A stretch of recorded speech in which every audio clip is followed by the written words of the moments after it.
ప్రతిపక్షాలను ఇరిటేట్ చేసే ఉద్దేశమే తప్ప ఇరిగేషన్ మీద శ్రద్ధ లేదు.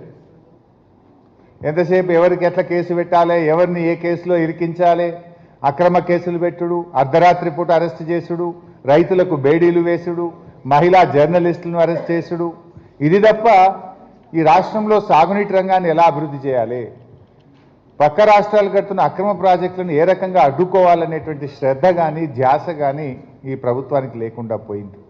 ఆ గది అస్సలు ముచ్చట. కాంగ్రెస్ సర్కార్కు ప్రతిపక్షాలను ఇరిటేట్ చేసుడే పని తప్ప ఇరిగేషన్ మీద శ్రద్ధనే లేదనుకుంటా షురూ చేసిండు హరీష్ రావు బనకచెర్ల ప్రాజెక్టు ముచ్చట.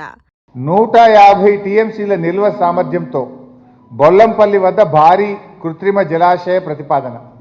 ఇక్కడ ఒక పాయింట్ కూడా మీరు అర్థం చేసుకోవచ్చు. గతంలో కేసీఆర్ గారు 50 టీఎంసీలతో మల్లన్న సాగర్ కడితే నది లేని చోట 50 టీఎంసీలతో అంత పెద్ద రిజర్వాయర్ కడతారా, అంత అవసరమా అన్నారు. ఇలా ఆంధ్రప్రదేశ్ 150 టీఎంసీలతో కృత్రిమ జలాశయం నిర్మిస్తూ ఉంది. ఇన్నరా ఏమన్నాడు? గతంలో కేసీఆర్ 50 టీఎంసీలతోని మల్లన్న సాగర్ కడితే నది లేని చోట అంత పెద్ద రిజర్వాయర్ అవసరమా అన్నారు. కానీ ఇవాళ అది చూసి ఏపీ గొల్లపల్లి కాడ 150 టీఎంసీలతోని కృత్రిమ జలాశయాన్ని కడుతుర్రు. దీన్ని బట్టి అర్థం కావాలి కేసీఆర్ ఆలోచన ఎసువంటిదో. అటెన్క బనకచెర్ల గురించి మాట్లాడుకుంటా ఆంధ్ర మన మీద చేస్తున్న కుట్ర గురించి బయట పెట్టిండు. మీ అందరు 200 అనుకుంటున్నారు. వాళ్ళు ఒక డిపిఆర్ ఈ మధ్యనే ప్రిలిమినరీ ఫీజిబిలిటీ రిపోర్ట్ను వారికి ప్రజెంట్ చేసినారు. కేంద్రంలో సిడబ్ల్యూసీకి ఇచ్చారు ప్రిలిమినరీ ఫీజిబిలిటీ రిపోర్ట్. అందులో చూస్తే 400 టీఎంసీలు తీసుకుపోతామంటారు. ఆనాడు పోతిరెడ్డిపాడులో అట్లే కుట్ర చేసినారు. ఆనాడు పోతిరెడ్డిపాడులో కుట్ర చేసి కృష్ణా నదిని మొత్తం కూడా కొల్లగొట్టింది. ఇప్పుడు గోదావరిని కొల్లగొట్టే కుట్ర. ఆ గది అస్సలు ముచ్చట.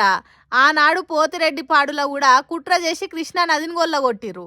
ఇప్పుడు గోదావరికి కొల్లగొట్టే కుట్ర చేస్తున్నారు అనుకుంటా మండిపడ్డాడు. ఆంధ్ర కుట్రను సర్కార్ నిర్లక్ష్యం గురించి అరుచుకుండిగా. ఇప్పుడు 200 టీఎంసీల నీళ్లను దోసుకునుడే గాక భవిష్యత్తులో దాన్ని 400 టీఎంసీలకు పెంచుకుంటామని ఏపీ సర్కార్ కేంద్ర సర్కార్కి ఇచ్చిన నివేదికలో స్పష్టంగా ఉంది. వాళ్ళంతా బాజాబ్తా బయటికి మీ తానికెళ్ళి ముందు ఇంకా దోసుకుంటామని చెప్తుంటే ఈ కాంగ్రెస్ సర్కారేమో నాకు చెప్పకు నా ఈపుకు చెప్పన్నట్టు పట్టిలేనట్టు చేస్తుర్రు. మన నీళ్లను బయటోడెవడో వచ్చి దండకపోతుంటే సర్కార్కు కళ్ళు లేవా? ఇసువంటి పట్టించుకున్నాడు మానేసి ఎంతసేపు ప్రతిపక్షాల మీద వాడు ఏడ్చుడు, వాళ్ళ మీద కేసు వీళ్ళ మీద కేసు అనుకుంటా టైంపాస్ చేస్తుందని పవర్ పాయింట్ ప్రజెంటేషన్ చేసి అందరికి అర్థమయ్యేటట్టు చెప్పిండు. మరి చూసినాకనైనా మన సర్కారు ఆంధ్రోళ్ళు కేంద్రానికి ఇచ్చిన నివేదిక మీద ఓ నజరేస్తే బాగుండు అని మాట్లాడుకుంటుర్రు. నిత్య పాలిటిక్స్ను బాగా ఫాలో అయ్యే తెలంగాణ జనాలు మరి ఏం ఆలోచన చేస్తారో.